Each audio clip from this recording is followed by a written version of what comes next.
Alam niyo mga kapatid, ito ang gusto ng Panginoon na palagi natin siyang awitan, sambahin sa pamagitan ng pag-awit. Amen? So, are you ready na? Amen. Sa salita ng Panginoon? Are you ready na sa pagkain, sa spiritual life? Amen? Amen. Praise the Lord. So, today, this is the wonderful moment na we gather together. Amen? Para ipuri natin ang Panginoon, para i-worship natin siya. So, following Jesus is a relationship. At mahalaga na ito ay lumalago. Amen? At umiinog sa relasyon natin sa Kanya. Amen? So, no turning back. Amen? Di ba may kantang, no turning back, no turning back. Amen? Namimiss ko yung kanta na yun. Ang ganda kaya na. So mga kapatid, ang text natin ay makikita sa 2 Timothy chapter 4, verse 6 to 8. At ito yung pamagat na inaano ko. Don't give up and stand firm. So sabi dito, kasi binasa naman natin ito kanina, di ba, sa Levites, si Sister Angie. So no need na basahin natin. Amen? So, kasi nabasa na naman natin sa Tagalog. So sabi dito sa 2 Timothy chapter 4, verse 6 to 8, sabi dito, for I am. It was Paul ang nagsulat nito. The letter to Timothy and to the church. Amen. Para kay Timothy. Dito sa verse 6, sabi dito, I am already poured out like a drink offering. And the time for my departure is near. I have fought the good fight. I have finished the race. I have kept the faith. Sa verse 8, sabi dito, now, there is in store for me the crown of righteousness, which the Lord, the righteous judge, will award to me on that day. And not only to me, he said, sabi ni Paul, not only to me, sinasabi ni Paul, not only to me na mayroon akong award of righteousness, but also to all. Tayo. But also to all who have longed for this appearing. But also to all of us, to all of us that hearing the message today, that reading the message right now, mga kapatid. Amen. Let us pray. Lord, salamat Panginoon sa oras na ito, Lord God. Sa mga salita mo, Panginoon, na buhay. Ito yung pag-aralan namin, Panginoon. Alam namin, Lord, na sa bawat salita mo, mayroong mga kahulugan na dapat namin intindihin. Kaya sa oras na ito, Lord God, hinihiling ko, Panginoon, na samahan mo ako. Hindi yung kahinaan ko ang makikita nila, Panginoon. Hindi yung kamalian ko ang makikita nila, Panginoon. Hindi yung kamalian ko, Lord, ang makikita nila, kundi ikaw ang makikita nila sa harapan namin, Panginoon, sa oras na ito, Lord God. Salamat, Panginoon, sa oras na ito, Lord God. Dakila ka. Dapat ka namin dakilain, sambahin. Ang lahat ng ito, Lord, binabalik ko sa iyo lahat ng papuring pasalamat sa banal ng pangalan. In Jesus' name, Amen. Amen. Amen. Amen. So sabi dito, yung title, Don't Give Up and Stand Firm. Tingnan mo nga yung katabi mo, eyes to eyes. At sabihin mo, don't give up and stand firm. Amen? Bakit mayroong mga ganitong word na don't give up? Kahit sa mga relasyon natin. Madali lang yung karelasyon natin mo give up. Amen? Lalo na pag mayroon siyang makikita, hindi ka aya-aya sa kanyang harapan. Talagang i-give up up niya ang kanyang pagmamahal. Amen. Ayaw niyang tayuan ang kanyang mga pangako. Amen. So, sa buhay sa Kristiyano, in the reality, parang paano yung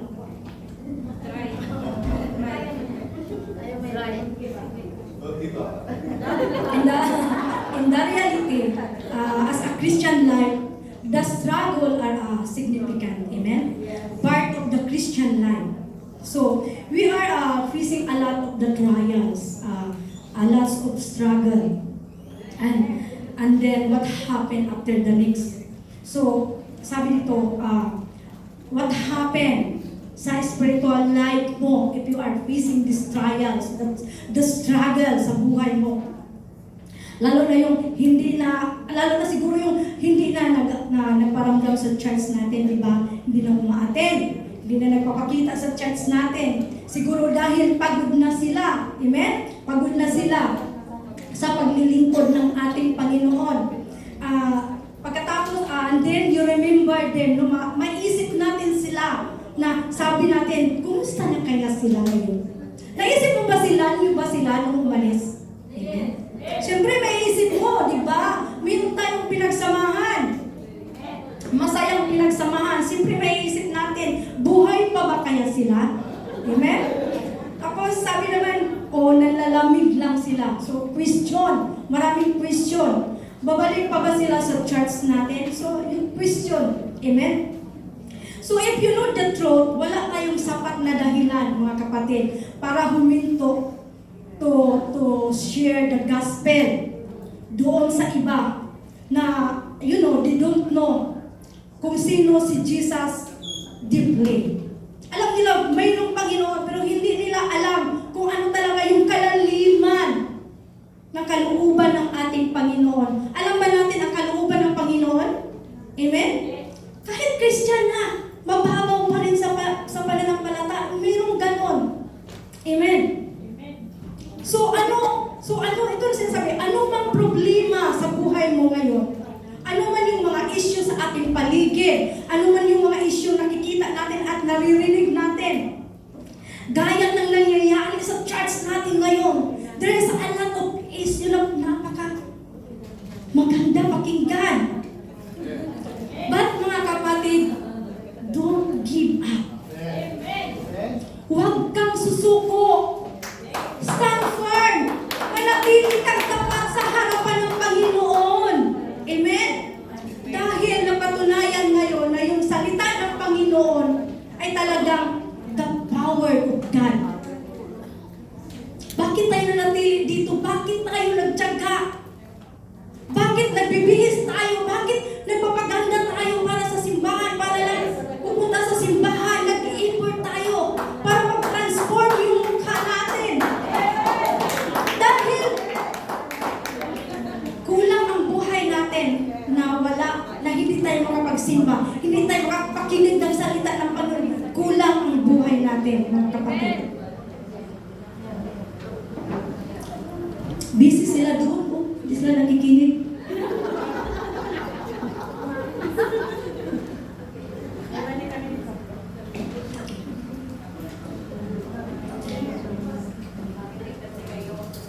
So, hindi lang para tulungan ang bawat isa sa atin na how to respond rightly. Amen? So, kahit anumang sitwasyon, but to transform us so that we will no longer make excuses. But lahat tayo, we're serving God. Amen? Ano bang ibabalik natin sa Panginoon? Kundi ang paglilingkod lang naman. Wala siyang ibang hinihiling. Nabigyan siya ng oras, bigyan siya ng panahon. Wala siyang ibang hinihiling sa atin, mga kapatid. Dito sa ating text, sa 2 Timothy chapter 4 verse 6, ang dami nating matutunan dito, mga kapatid. Kaya nga, ano ang gustong sabihin ng Diyos sa bawat isa sa atin sa text natin na ito? Through this letter ni Paul sa bawat isa sa atin. So, pero bago ang lahat, mga kapatid, bago binigay ni Paul ang kanyang buong buhay sa paglingkod sa ating Panginoon. Sino ba ito si Paul? Amen? Sino ba ito? So, kilala siya bilang Saulo. Amen. At isang Parasiyo. So, nung hindi pa niya nakilala ang ating Panginoon, pinapahirapan niya ang iglesia. Imagine mo, samantala ngayon, nagpupuri tayo, nagsisamba tayo, tapos biglang may taong pumasok. Inuusig tayo, ganun ang ginawa ni Paul. Noong unang hindi pa niya nakilala ang Panginoon, inuusig niya ang mga tao. Kasuklam-suklam ang kanyang ginawa. Sa mananampalataya, hinuhuli niya ang mga babae, ang mga lalaki at pinapatay niya. Ganon kasama ang kanyang puso. You know, God has already called us. Amen? The call of God is to follow Jesus and to grow in godliness through the power of the Holy Spirit. But one time, God called him. Amen? Tinawag siya ng Panginoon, si Saulo. Nagpakita sa kanyang ating Panginoon, nagpakilala sa kanya. At makikita natin yan sa Acts chapter 9 verse 3 to 7. Hindi ko na lang inano dyan. So habang naglalakad siya, yan lang the short story. Habang naglalakad siya, nagkaroon ng liwanag sa kanyang paligid at nakakasilaw na liwanag, mga kapatid. Imagine mo, pag tayo, habang naglalakad tayo at mayroong liwanag, sabi niya, sino kayo, Panginoon? Sabi niya, sino kayo, Panginoon? Kasi ng liwanag, napakasilaw na liwanag. Sabi ng Panginoon, ako si Jesus ang iyong inuusig. Sabi niya, ako ito ang iyong inuusig. Imagine nyo, kung ikaw ay nagkapagsalita ng hindi maganda sa taong lingkod ng Panginoon, ang Diyos ang pinagsalitaan mo ng masama, mga kapatid. Sabi dito ako ang iyong Panginoon, ako ang iyong inuusig. Sabi ng Panginoon kay Saulo. Sabi ng Panginoon, tumayo ka. Pero wala siyang nakitang tao, kundi yung boses lang ng ating Panginoon. At binulag siya ng ating Panginoon, mga kapatid. Alam mo, maraming paraan ang Panginoon sa pagtawag sa bawat isa sa atin. Kung ikaw ay pinili ng Panginoon, marami siyang paraan. At mabasa natin ito na si Saulo ay binulag ng Panginoon. At pinagaling din siya. Pero alam niyo, mga kapatid, binulag siya ng Panginoon, ang Panginoon mismo, no? Pero bakit hindi mismo ang Panginoon ang nagbigay sa kanya ng liwanag ulit? Kundi ang Panginoon gumamit din siya ng tao para ipag-praise si Saulo. Amen? Makikita natin yan sa pinag-aralan namin to Bible study namin to Naisip ko to. So, at bakit ibinalik? Amen? So, ang Panginoon ay nagpakilala kay Saulo para si Saulo ay magsisi. Amen? Para magsisisi. Ganito kapag tinatawag tayo ng Panginoon, amen? Nakakasilaw yung katotohanan, ang liwanag ng katotohanan. Nung hindi pa natin nakilala ang ating Panginoon, madilim ang buhay natin. Hindi natin alam ang liwanag na nagmula sa ating Panginoon. Yun ang kalooban ng Panginoon na dapat nating maunawaan sa bawat isa. Hindi lang nung nagsisimba tayo, pero hindi natin alam kung ano ba talaga yung kalooban ng Panginoon sa bawat isa sa atin. So, God knows everything sa buhay ni Paul kung ano ang ginagawa niya sa lahat ng mananampalataya. Pero bakit siya tinawag ng Panginoon? Pero bakit siya pinili ng Panginoon, mga kapatid? Sa lahat ng mga kamalian niya. Pero alam naman natin, ang ating Panginoon ay hindi pumupunta dito sa lupa para doon sa mga taong walang kasalanan. Pumunta siya dito doon sa mga taong makasalanan. Amen?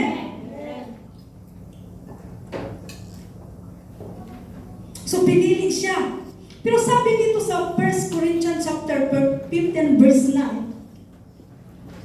Sa 1 Corinthians At ito talaga sabi ni Paul, na hindi siya karapat-dapat na maging apostol. Siya mismo ang nagsabi na, hindi ako karapat-dapat na maging apostol. Kahit sa buhay ko, pag marami akong kasalanan, karapat-dapat ba akong magpahayag ng salita ng Panginoon? Pag nakagawa ka ng hindi nakakalugod sa Panginoon, wala akong karapatan na humarap sa Panginoon. Sabi ni Paul, hindi ako karapat-dapat. Inaamin niya sa sarili niya, hindi ako karapat-dapat dahil nakikita niya kung ano ang kanyang ginagawa sa harapan ng Panginoon, mga kapatid. Napakasama. Tinitingnan niya ang sarili niya, tinitingnan niya kung sino siya dati, kung gaano kasama ang kanyang puso. Pero hindi na ito tinitingnan ng ating Panginoon, mga kapatid, sa totoo lang. Kinalimutan na ng Diyos ang kanyang mga kasalanan, hindi na nakikita. Nung tinawag siya ng Panginoon, hindi man lang siya sinisisi ng Panginoon. Bakit? May nabasa pa kayo sinisisi siya ng Panginoon? Wala. Tinawag lang siya ng Panginoon.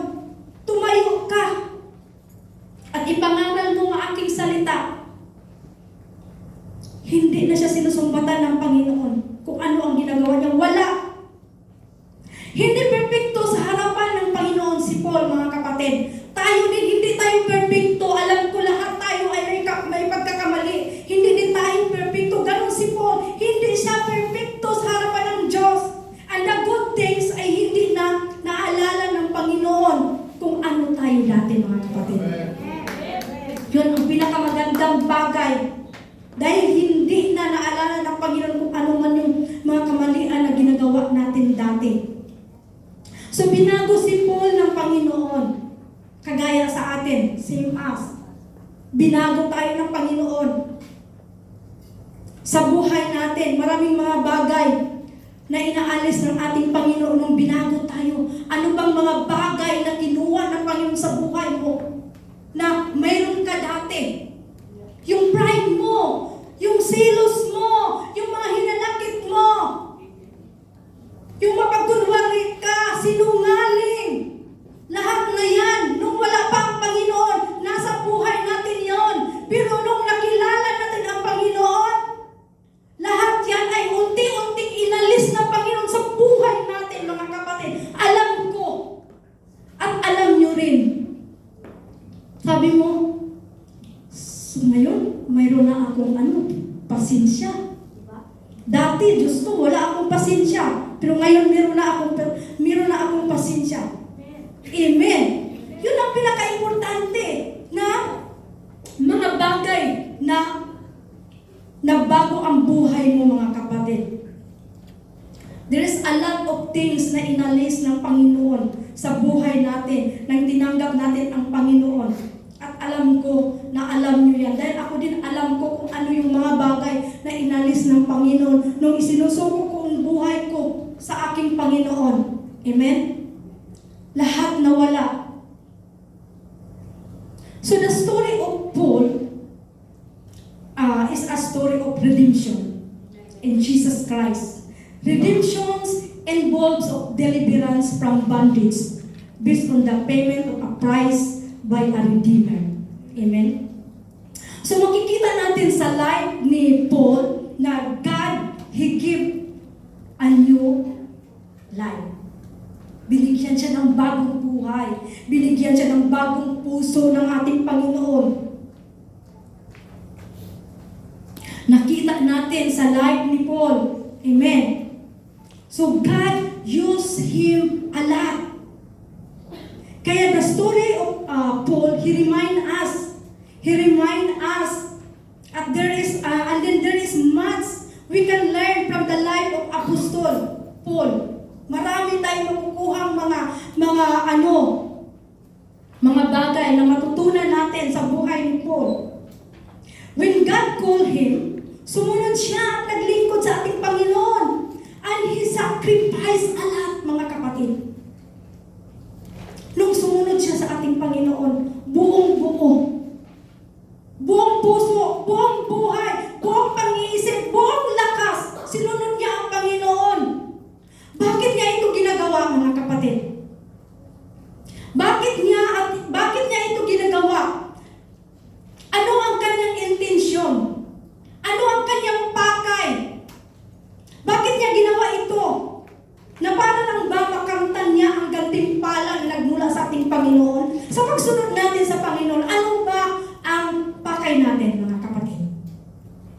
Ano ba ang hinahangad natin sa pagsunod, sa paglingkod natin sa Panginoon, mga kapatid?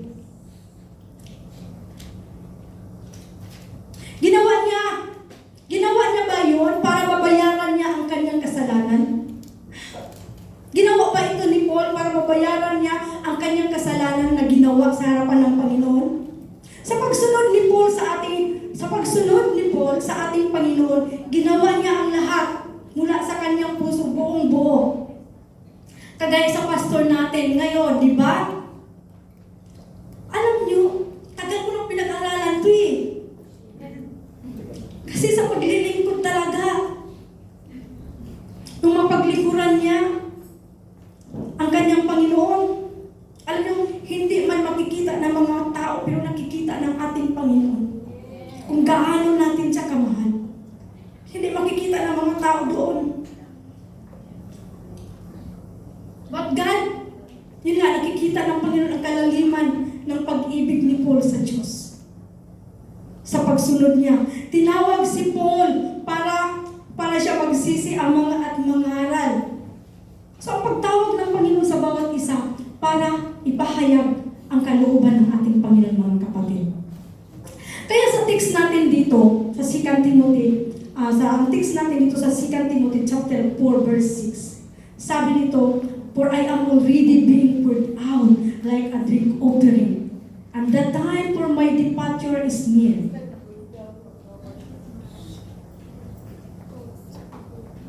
I have put the good fight. I have finished the race. I have kept the faith. Now there is in store for me the crown of righteousness, which the Lord, the righteous judge, will award to me on that day. I believe, we believe, sa buhay ni Paul, he is counting of joy. Bakit nga ito sinasabi? He is counting of joy for him, para kay Paul. Sabi niya, it is an honor na mapaglingkuran niya ang Diyos. You can see sa kanyang pananalita. Kasi ito yun ang last na sulat ni Paul. Sinabi niya, ito yung huling letter kasi this time si Paul nandun siya sa prison. In the prison. At alam niya na malapit na siyang mamatay. Tayo, alam ba natin pag malapit na tayong mamatay? Alam natin. Kasi nga maraming yung malapit na mamatay, marami na sila mga sinasabi. Diba?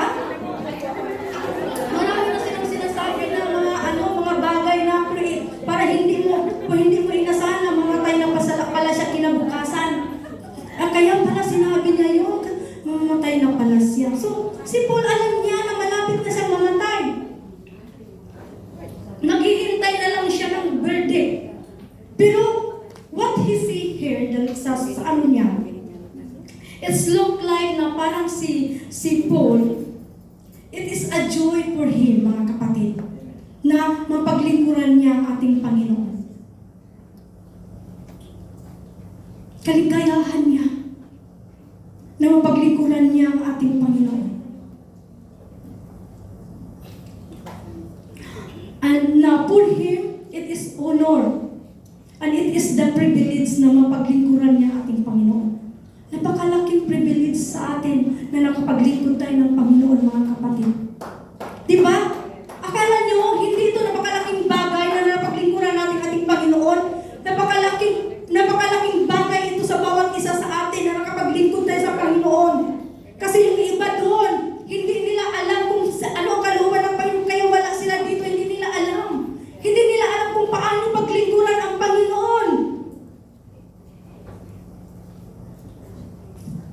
Para kay Paul, it is honor yung life niya It's like an act of worship yung buhay niya. At sabi ni Paul, I am already being poured out like a drink offering. Bakit niya ito sinasabi? Bakit niya ito sinusulat? Kasi at that time, meron silang drink offering kung saan ibubuhos ang wine sa altar. And some of them is believed that is a ungrateful act. And every time daw, yun ang ginagawa nila as a grace and beautiful acts. So at sinasabi ni Paul dito sa 2 Timothy na yung kanyang buhay ay being poured out as a drink offering. Kasi nga malapit na siyang mamatay. At kaya niya ito sinasabi dahil masaya siya sa paglilingkod ng ating Panginoon. Sana ganun din tayo pag malapit na tayong mamatay. Ganito din ang sasabihin natin. Huwag tayong matakot na mamatay, mga kapatid. It's the reality.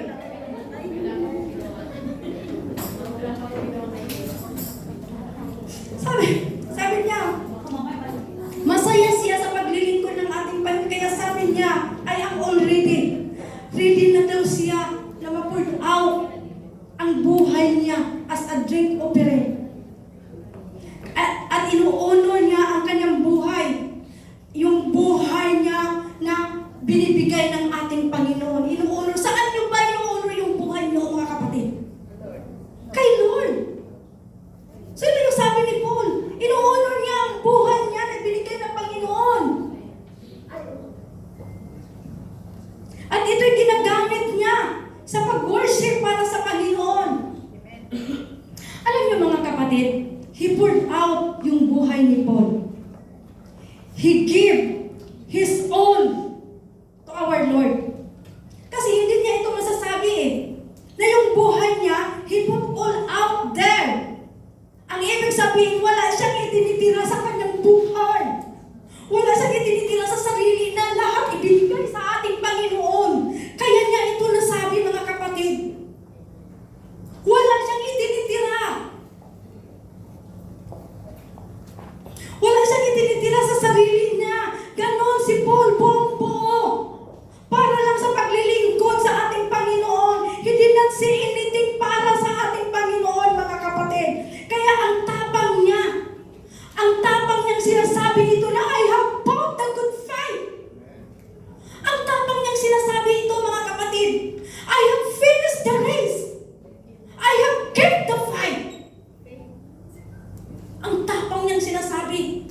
At sana, this is our prayer, mga kapatid, sa huling buhay mo. Totoo yun, mga kapatid. Totoo yun. Sa huling buhay natin, sana ganun din ang sinasabi natin, I have finished the race. I have kept the fight. Ano bang pinaglalaban mo sa mundong ito? Ano bang pinaglalaban natin? Na atin rin masasabi na I have fought the good fight. I have finished the race. Masasabi mo ba yan? Masasabi mo yan. Alam mo, kung yung buong buhay mo binigay sa Panginoon, masasabi mo yun. Na you are ready. You are poured out. Ano bang ipinaglalaban natin dito? Yung katotohanan, eternal life with God. Kaya, mga kapatid, don't give up. Sa lahat ng laban sa buhay natin, stand firm. Manatili tayong tapat sa ating Panginoon. Manatili tayong tapat sa ministry na pinaglilingkuran natin. Huwag tayong susuko sa lahat ng mga struggle sa buhay natin. Huwag nating sukuan ang ating Panginoon. Dahil hindi ka nag-iisa. Kasama mo ang Panginoon sa lahat ng pinaglaban natin, sa lahat ng pinagdaanan natin. Kasama natin ang ating Panginoon, mga kapatid. Hindi ka nag-iisa. Akala mo nag-iisa ka lang. Hindi. Andyan siya sa tabi mo. Tingnan mo sa tabi mo. Andyan ang Panginoon sa tabi mo. Amen. Praise the Lord. So si Paul sobra siyang assured. No? Sure na sure siya. Sobra. Ibinigay niya sa ating Panginoon. Sobra siyang confident sa kanyang sarili na alam niya na ibigay niya na po sa ating Panginoon. Na yung buhay niya, ino-offer niya sa ating Panginoon. It not was lost for him, mga kapatid. Sa ginawa niya sa ating Panginoon. Tayo, sometimes, we think if we give our life to God, ang buhay natin, ang effort natin, ang service natin, para sa Panginoon. At madalas nating iniisip, I have something to give sa ating Panginoon. But ang iba ang iniisip na every time we obey sa ating Panginoon, sinasabi na bakit ako lang ang nagbibigay palagi sa Panginoon? Ang oras ko kukunin mo, ang oras mo kukunin niya. Siyempre, pag maglingkod tayo sa Panginoon, yung oras natin talaga. Amen? Pero yung iba na hindi naunawaan kung ano ang paglilingkod sa Panginoon. Siyempre sasabihin niya, bakit ako maglilingkod sa Panginoon? Yung oras ko, kukunin niya. Yung tithes ko, kukunin niya. It will have. Ang iniisip natin. Amen? So, likeful na every time He give His life and time para sa ating Panginoon. Ito na yung ginawa niya. Hindi natin nakikita na mayroon siyang asawa, wala. Hindi natin nakikita na nililigaw siya, wala. Kundi naglilingkod siya sa Panginoon to share the gospel. So sa pagbigay natin sa buhay natin para lang sa ating Panginoon, mga kapatid, we are not losing, sa totoo lang. We are actually gaining. It is again, when you offer, you give your life to our God, it's like to offering our God. Alam nyo, nung time na isinusulat ito ni Paul, mga kapatid, it was hard time. Na kung saan siya ay nandun sa loob ng kulungan. It was not good condition. Dahil nasa prison siya at that time. Nasa kulungan siya. Tapos alam nyo na alam niya na malapit na siyang mamatay. Sumusulat siya. Ito yung sulat niya. At alam niya na hindi na siya magtatagal sa mundo. So, sa ganong sitwasyon sa buhay mo, ano ba ang iniisip mo, mga kapatid? Ano ba ang maibibigay mo habang meron ka pang buhay na titira ngayon? Diba, serve to the Lord? Paglingkuran siya. Pero alam nyo, it was always thinking about the crown. Ito, sa paglilingkod ni Paul, he is always thinking the crown na makamtan niya. Yung crown. Ganun yung iniisip ni Paul. Ganun din tayo. Yung crown, the crown of righteousness, na maipatong sa kanyang ulo, sa ating Panginoon. Kahit andun siya sa gitna ng hindi siya komportable sa sitwasyon niya, andun siya sa gitna na very limited ang kanyang resources. Kahit andun siya sa gitna ng sa troubling situation. Pero ang tinitingnan niya pa rin yung crown. The crown of righteousness na ibibigay ng Panginoon sa bawat isa sa atin. Isinusulat niya ito, hindi lang ito para kay Timotheo, ito ay para sa ating lahat.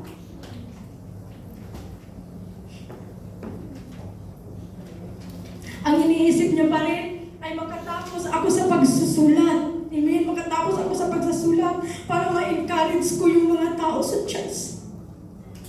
Kahit ako'y andito sa kulungan, para lang ma-encourage ko si Timothy na mapagsabihan ko siya. At hindi din niya pwedeng sabihin sa Panginoon, Lord, itong natitira kong buhay, kasi alam niya malapit na siyang mamatay eh. Dapat sana sabihin niya, Lord, itong natitira kong buhay, akin na lang, Panginoon, just leave it. Myself, at pwede din sabihin ni Paul sa Lord na this time, Panginoon, pwede ba na gagawin ko ang lahat para sa akin? Pwede din niya sabihin sa Panginoon, I can do what I want. Total, malapit na eh. Malapit na akong mamatay. Pero hindi yan iniisip ni Paul, mga kapatid. Pero hindi ganon. Hindi ganon eh. He was still there, writing to Timothy and to the church. He's still there to encourage sa lahat. Kahit gano'n na ang kanyang sitwasyon, pero iniisip niya pa rin na mapaglingkuran ang Panginoon. Kaya nga niya nasasabi nito na I have put the good fight, I have finished the race, I have kept the faith. Naniwala tayo na maihayag ang katotohanan. Amen. Sa mga bagay na temporary. Sa mga bagay na temporary, ano ba ang gustong maihayag? So, but we are eyeing the eternal life. We are eyeing the crown na ipapatong sa Panginoon sa atin. Yun yung isipin natin, mga kapatid. If you finish the race, if you fought the good fight, and yun, stand firm. Itayuan mo yung pananampalataya para sa ating Panginoon, mga kapatid. We are not live with the mindset, mga kapatid, na ang buhay ay andito lang. Na ito lang ang buhay natin. Hindi tayo nabubuhay sa limited na mindset. Na ito lang ang buhay ko, dito lang ang buhay ko. But we know, na alam ni Pablo na mayroon pang buhay after this. At alam din natin yan.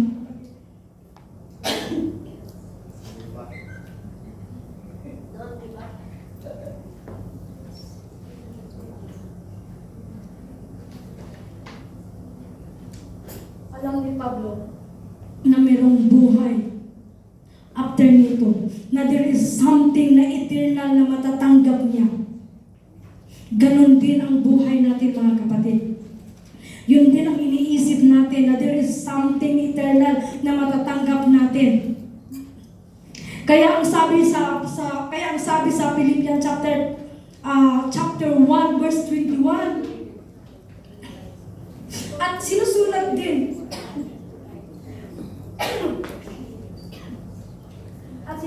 ito ni Pablo habang nasa prison, habang nasa kulungan siya. At ang sabi niya doon sa verse 2, for me to live in Christ and to die is gain. Nasa kulungan siya nung sinulat niya ito. For me to live is Christ and to die is gain. Ulitin ko ha, para maramdaman natin na para bang sinasabi ni Paul sa akin na ang dami ng pinagdaanan ko, Sister Ellen, na halos mamatay na ako sa paglilingkod sa ating Panginoon. Pero para lang sa akin, Sister Ellen, na alam mo na kahit andito ako sa kalungan, yung the very moment sa sitwasyon ko, iniisip ko pa rin na ma-encourage ang mga tao na sila ay mag-rejoice. Sila ay mag-rejoice always, kahit ano pa man ang kanilang pinagdaanan. Basta maglilingkod pa rin sa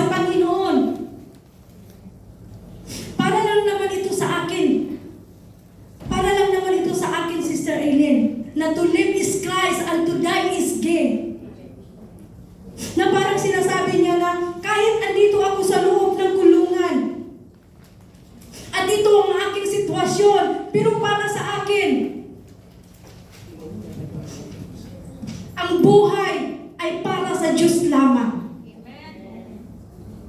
At ang kamatayan ay pakipakinabang. And that's what keeps him. Amen? Going na kahit na ang buhay ko sa mundong ito o sa kadilimang ito, I will live my life for Christ. Kung kukunin man niya ang buhay ko, mas mabuti. Sabi ni Paul, kung kukunin man niya ang buhay ko, mas mabuti. Pero ang sabi sa verse 22, na kung ako'y manatiling buhay, ito'y kapakipakinabang pa rin sa Kanya dahil marami pa siyang magagawang mabuti para sa ating Panginoon. Ito yung sabi ni Paul.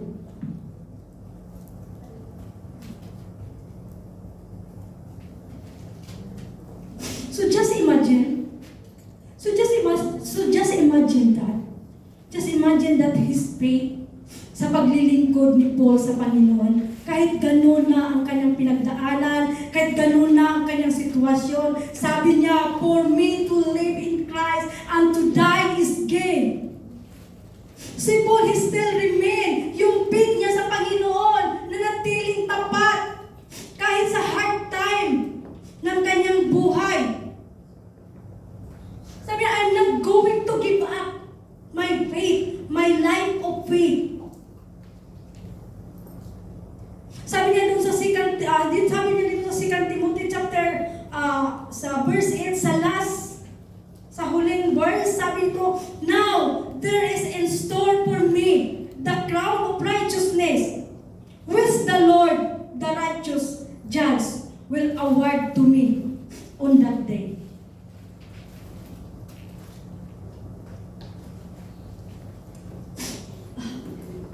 Sabi niya, but not only to me, but also to all who have longed for this appearing. Sabi ng Panginoon. Alam niyo, hindi lang siya sumusulat kay Timothy doon sa prison, but this is all for us, mga kapatid. Ito yung sinasabi niya sa ating lahat. For reminding all of us, nagre-remind sa atin to keep running, perseverance. Keep running with perseverance. The race set before you.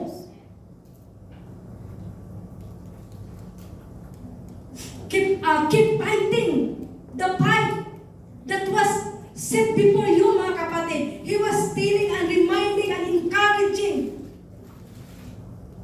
to endure. He was encouraging all of us that we have potential, mga kapatid. Also to receive the crown of righteousness. He was encouraging all of us and telling that we have a potential to save. Yung sinasabi niya, I have fought the good fight, I have finished the race, I have kept the faith. Pwede mo bang sabihin sa katabi mo, don't give up. Tingnan mo siya, don't give up.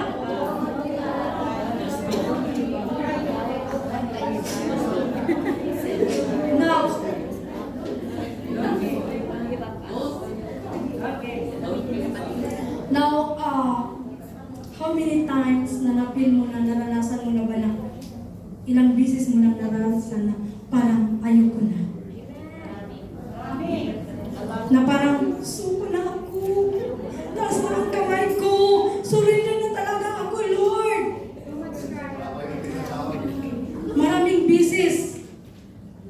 At ilang beses din ba nating naranasan na parang ayoko nang mabuhay. At sinasabi na ayoko nang mabuhay, na ito is hard to take. Ayoko nang maglingkod, it's hard to take. At ilang beses mo na bang nasasabi sa Panginoon na I'm just like, alam nyo, this one, I'm just like to preaching myself right now. Na ilang beses mo na ba, Elaine? Parang gano'n. Ilang beses mo na ba, Elaine, na parang ayaw mo na? Kasi minsan gano'n din ako eh. Ilang beses mo na ba, Elaine,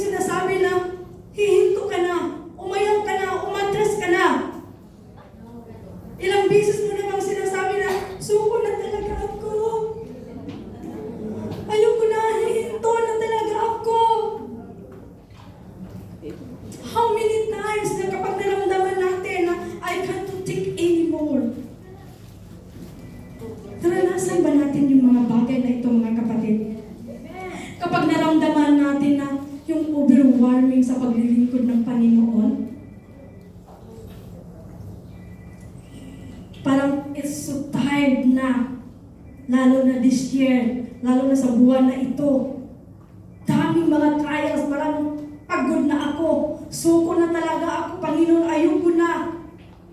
Naramdaman mo na ba, you are in the prison? Naramdaman mo rin ba na nandoon ka sa kulungan? Naramdaman mo ba yung abandon ka? Sabay pa na wala kang financial, wala kang pira. Parang talagang susuko ka na talaga. Most of the time, mga kapatid, madalas na dumarating na pinipilit na lang natin na sumusuko. Na talagang ayoko na. You know, that's enemy sick. Yan yun ang hinahanap ng kalaban natin. Yan ang gusto ni Satan, na sukuan mo ang ating Panginoon. You take out your faith. Tapos sabi niya, yun ang gusto ng kaaway na gawin sa atin, na i-deceive niya tayo, mga kapatid. Kaya sabi sa 2 Peter, sa 1 Peter chapter 5, 8, sabi nito, be alert and sober mind. Your enemy, the devil, prowls around like a roaring lion, looking for someone to devour. So, ang ibig sabihin na be alert and sober mind, sabi ni Peter, bakit daw your enemy, the devil prowls around like a roaring lion? If you bow out, if you want to give up, if you want to quit, if you want to give up, if you want to quit today, I tell you, be alert. Pag iniisip mo na mag-quit ako, pag iniisip mo na ayoko magsimba ngayon, be alert, mga kapatid. Sabi, ayoko na, Panginoon, hindi ko na talaga kaya ngayon sa oras na ito. Sinasabi ni Peter, be alert and sober mind. Ito yung sabi ni Peter dito sa 1 Peter. Ang kailangan na what you think, isipin mo kung ano yung iniisip mo. Be vigilant kung ano ang ilalagay sa isip mo. Tingnan mo ngayon ang paligid. Tingnan mo yung nangyayari. Tingnan mo ang kalooban ng puso mo ngayon. Tingnan mo kung ano na ang nangyayari sa puso mo ngayon. Ano na ang nangyayari sa puso mo ngayon? Broken? Broken. Tingnan mo kung ano nangyayari sa kalooban mo ngayon. Kasi ang kaaway natin, he's just waiting kung sino ang lalabas sa Panginoon. Naghihintay siya. At kung ikaw ay nag-iisa na lang at hindi ka na naniwala sa ating Panginoon, be alert. Now is ready to devour you, mga kapatid. Alam niyo kung ano yung ibig sabihin yung devours dito? Ready to swallow. To drown you. Para lang sa buhay mo, mga kapatid. Grabe si Satan. Alam niya na nanghihina ka. But I tell you, mga kapatid, don't give up and stand firm sa faith mo. Kasi sa pagdating ng pananampalataya natin, we should stand that we believe in. Amen? Na yung buhay, binabantayan natin ang ating sarili. Kailangan bantayan natin ang ating sarili. Amen? Time is over.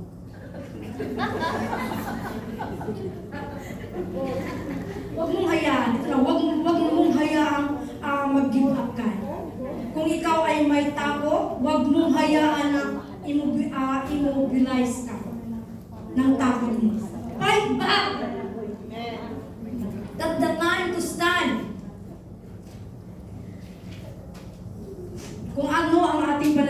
ating Panginoon. Amen? Yung nangyayari sa ating buhay. Kung hindi natin tatayuan kung ano ang sinasabi ng ating Panginoon, don't go down without the fight. Yung hindi mo nilaban, don't quit.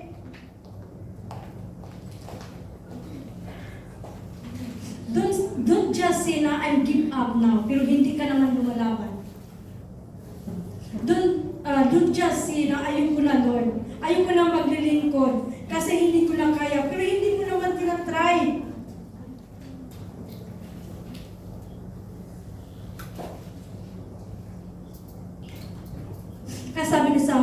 Kaya sabi dito na be alert and sober mind and be vigilant and watchful, kasi ang ating enemy he is accuser.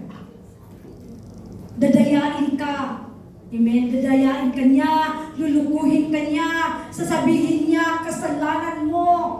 Sasabihin niya ikaw ang mali. Sasabihin niya huwag kang mag-charge. Sabi niya huwag kang mag-attend ng anniversary. Lahat lang ay ano niya sa'yo. Wala niyang ibang gagawin sa'yo kundi sisirain. Wawasakin ka ng ating kalaban, mga kapatid, kung ikaw ay mag-give up sa ating Panginoon. Huwag mong sukuan.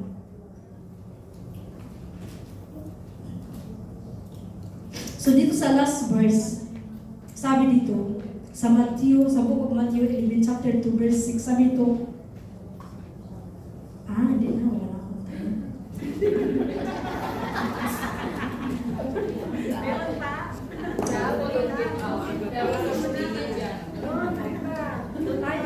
Tayo na tayo, mga kapatid. Alam ko na we are blessed sa oras na ito. Music team. So sabi dito sa Psalm 62 verse 8, pour out your heart before God. God is a refuge for you. Hindi lang parte ng maganda, hindi lang parte ng pangit, wala nang pag-asang party, hindi lang yung nasasaktan. As we guard your heart, gusto ng Panginoon na pure out your heart. Ibuhos ang laman ng puso ng buong buo. Ang laman ng puso, hindi lang yung maganda ng party ang may bibigay natin sa Diyos. Hindi sinasabi ng Diyos na magandang party mo lang ibibigay mo sa akin. Kasi in the first place, nung mabaho pa tayo at bastardo pa tayo, minahal na tayo ng ating Panginoon, mga kapatid. Kaya ang sabi ng Diyos, ibuhos ang laman ng puso ng buong buo. Lahat ng puso mo, ibubuhos mo sa ating Panginoon. Totally, completely, with our reservation. Yung absolute. Yung totoo, kahit nakalimutan mo, kahit tumingin ka na, wala ka ng pag-asa. Pero ang Diyos, alam ng ating Panginoon sa buhay natin, mga kapatid. So ang buhay natin ay maiksi lamang, mga kapatid. Ang buhay natin ay binigay ng ating Panginoon, lakas, hininga, ay nagmula sa ating Panginoon. Meron tayong mga kahinaan, meron tayong mga kasalanan na nagawa sa ating Panginoon, meron tayong mga pagkukulang na nagawa sa ating Panginoon. Kahit sa ating pamilya, merong hindi nagkasundong mga pamilya. Maraming mga bagay na iniisip mo na hindi mo kayang mag-isa. So ano ba ang bagay na gustong gawin ng Diyos sa buhay mo sa oras na ito, mga kapatid? Ang sabi ng Panginoon, kagaya doon sa sabi ni John the Baptist, nung nandun siya sa wilderness, sabi niya, repent.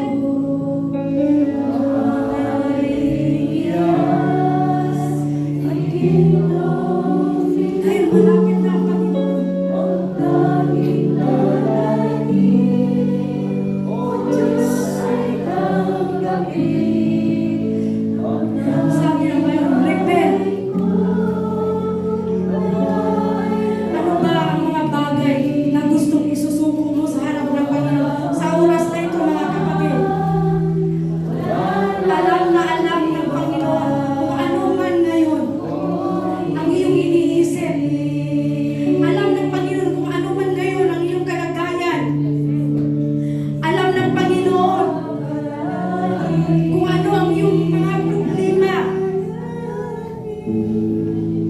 Nanghihina ka ba?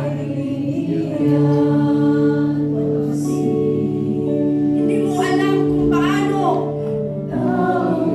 Mga kapatid, kailangan yung prayer. Kailangan yung prayer mo. Kailangan isuko sa Panginoon. Kailangan isuritin mo sa Panginoon sa oras na ito. Kaya sa oras na ito, mga kapatid, kung ano ang gusto mong hilingin sa ating Panginoon. Nandito yung pastor natin, mga kapatid. Handang mag-pray over sa iyo, mga kapatid. Pumunta ka dito sa gitna. Mag-pray over ka. Kung ano man yung mga lalahanin, nararamdaman mo. Kung nanghihina ka, kailangan mo. Pagiging ng ating Panginoon, mga kapatid. Kung sino yung gusto. Meron kang karamdaman. Pag-pray mo sa Panginoon. Punta lang dito sa harapan kung sino gusto magpa-pray over. Alam natin ang ating Panginoon ay kasama natin sa oras na ito. Alam natin na nakikita ng Panginoon kung ano man ang mga pangangailangan mo. Hallelujah, Lord God. Hallelujah, Jesus. Kung ano man, mga kapatid, isuko sa Panginoon sa oras na ito.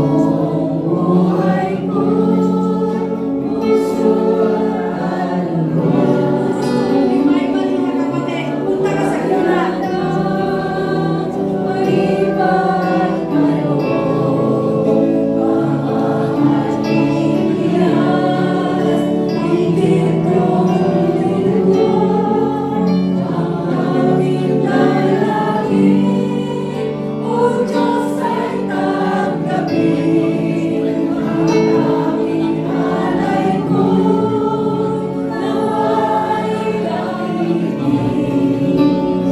Meron kang desire na maglingkod sa ating Panginoon. Punta ka sa gitna. Mag-pray over ka. Hilingin mo sa Panginoon. Huwag kayong mahiya, mga kapatid. Kung meron kayong kailangan sa ating Panginoon, na ipag-pray. Our Lord. Dito, punta kayo sa gitna, mga kapatid. Huwag kayong mahiya, mga kapatid. God knows your heart.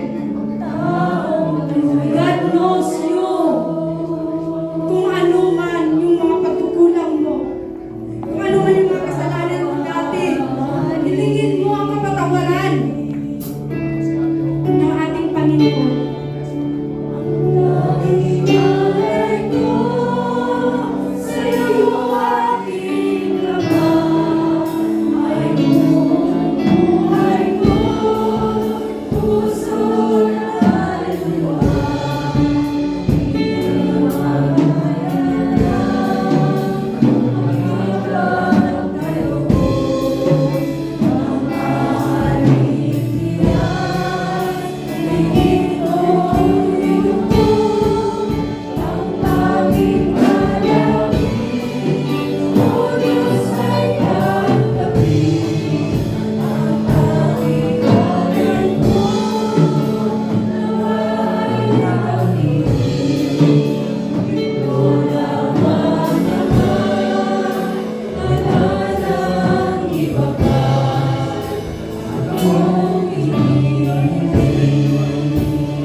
Hallelujah, Lord God.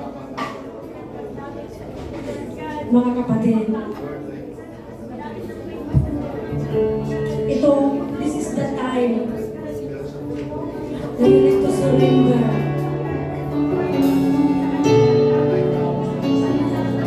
We are not a perfect.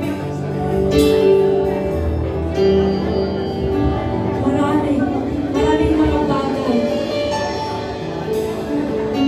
na gusto kang maglingkod sa Panginoon, gusto kang magpuri sa Panginoon, pero maraming mga hadlang. Ipag-pray mo sa Panginoon, hiningin mo sa Panginoon.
salamat sa oras na ito, Lord.